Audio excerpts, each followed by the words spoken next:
Okay, so this is just going to be a simple swipe. I literally just whipped this up in a few seconds. So first what you want to do is make sure you have gesso on your canvas to seal it because you don't want all of your paint sinking in, okay?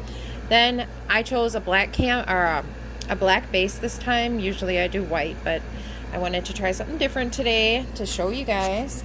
Okay, and then I just layered a couple different colors here. There's a little bit of purple underneath just to kind of give it some different colors. Then I have a tool. Okay, you can use something like this, you can use that. Pretty simple. Okay, so now hopefully I can do this. I'm holding the phone and the tool. Okay, so you're just going to start at the corner and you're going to make sure it's almost flat, and then you're just going to gently pull through the paints all the way to the end.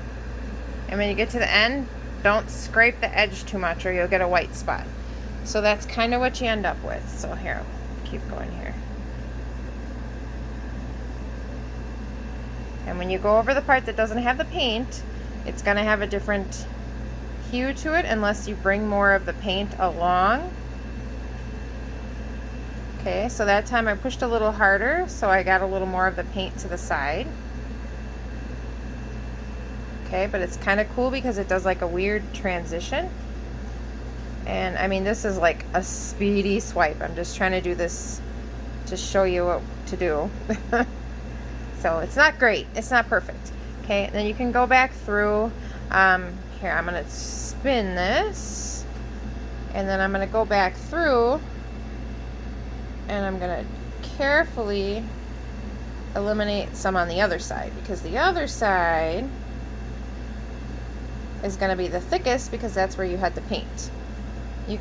I've actually had people, on the big canvases, I have to do 2 rows of color. So, yeah. It's kind of a pain in the butt. Alright, almost done here because I don't need to go all the way down.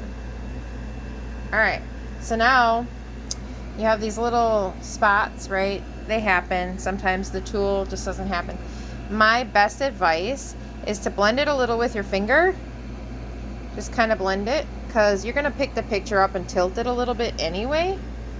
So the paint will go down and cover, but you want to make sure it has something to attach to, I guess you would say. So, okay, so that's what it looks like. I do have, 3 of the paints had silicone in it. So you can see it creates these really, really nice cells. And then you take this fancy heat gun here and you're just going to go through. It not only helps the cells to form better, but it gets rid of your air bubbles. You don't want air bubbles. Air bubbles are bad news, especially if you're resin sealing like I do. They can make little bumps all over your picture. So, alright, so that's a swipe pour. Very quick one. Not the best, not the prettiest, but I wanted to show you guys how to do it. Alright, bye.